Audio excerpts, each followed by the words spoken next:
Sam Shamoon sent me a link to a video this morning. It's the testimony of a young man named Joseph who grew up as a Christian. So I went to university. I grew up in the Lake District and never knew any Muslims as a child. Grew up in an evangelical Christian home. I went to church with my family. We were in part of the youth group. My dad and mum were in the worship team at church. You know, it was kind of an idyllic childhood.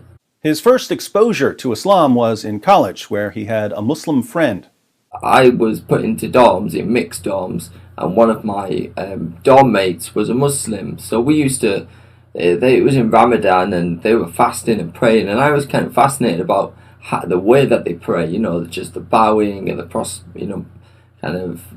reading and the language that I'd never heard. After leaving college, Joseph got a job at a hospital. One of the doctors was a Muslim and a big fan of Zakir Naik. So he was giving me verses in the Bible, and it's pretty much the Zakir Naik argument. You know, Deuteronomy 18:18, all these great things about Muhammad. Muhammad split the moon and he did this, and you know, I can get into these in more detail, but I think everyone who's watching this should know the kind of Zakir Naik arguments and the convert lie. And I fell for it, hook, line and sinker. I started going to the meeting hall and started to learn the Shahada, and eventually I said the Shahada and became a Muslim. Then he spent years going deeper and deeper into Islam. I ended up moving to Peterborough because I had met a Muslim girl and thought the grass was greener, the Lake District is boring, there's nothing goes on there, and moved. So I ended up in Peterborough and was fully practicing my faith by this point, learning the Hadith, learning the Sunnah, and really, you know, going deep into it. Eventually, he ran into a problem. I eventually met a girl who is now my wife and moved to Birmingham. And in Birmingham, some really quite dark times were ahead. I eventually fell onto David Wood's material. I eventually fell onto David Wood's material, and I had all these books that he was referring to. So it was certain things that he would point out, and he would give a reference in the days when he was doing ABN SAT with Sam Shamoon and Pastor Joseph. So he was giving references, and he knew his stuff. He really knew his stuff. So I was writing this down and constantly writing everything he said and then researching it, and I was like, whoa, this is really in here about the stuff of the sheep verses, and you know, it's the satanic verses, things in the Quran, things in the Hadith. I really thought this is some compelling argument here.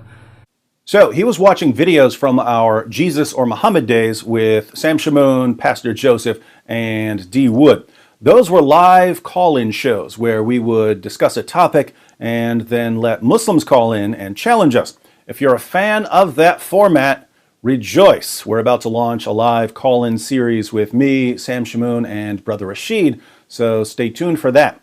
As for our young Muslim friend here, he was writing down the references we were sharing, and he had the sources so that he could check out what we were saying. He took these issues to other Muslims. Could the Muslims answer these arguments? So I would go to the Muslim community and the mosque and say, you know, I've learned this. I wouldn't tell them where, but I'd say I've learned this. And what does this mean? And they had no answers. They had no answers at all. At all. They were telling me to stop. They were like, do you need to stop? You need to just practice, and you just need to do this. And, you know, you should stop looking at all that stuff. In fact, give us the books that you've bought. Give us them back. I wasn't giving them books back. I knew that these books, you know, I've been I've been given these books for a reason, and I've kept on to them to this very day. You may not have caught that, But Joseph obviously has a special ability, and this special ability helped him leave Islam. When he says that Muslims had no answer for the issues we were raising, what does he mean? If you interact with Muslims, you know that Muslims always claim to be able to answer objections. Muslim apologists claim that they absolutely destroy our objections easily. So why is Joseph different? Well, most Muslims seem to lack the ability to distinguish between saying something in response to an objection and actually answering the objection. If you raise an objection to Zakir Naik, he'll say something in response to your objection, but he won't actually answer the objection. He'll sound like he answered the objection, but if you're really paying attention to what he says, he hasn't come close to answering the objection. In Islam, as long as you sound like you've successfully defended Muhammad and the Quran, the vast majority of Muslims will say that you totally destroyed the objection, even if you've spouted complete nonsense. So Joseph here, fortunately, has the ability to see through the smoke and mirrors. And he's not the only one. During my time in Birmingham, while I was with my wife, she got onto my notes and she was reading all these notes and she started on her own journey. She actually started to pick up Sahih Bukhari and, look at the things that I was writing down. So it would have something like Quran verse and, then the section about it underneath and what it really means, and then say the commentary and things like that. She started to research it, and one day I think we had this conversation of, was Muhammad really just a fake prophet? Was he a fake prophet? And we both agreed that he was. So where does that leave us? Both of us now have come to the same understanding. Notice, husband and wife both realized that Muhammad was a false prophet. How?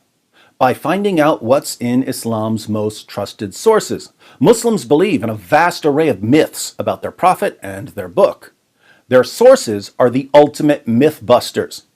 Sadly, most Muslims never go through those sources, and their leaders lie to them about what's in their sources.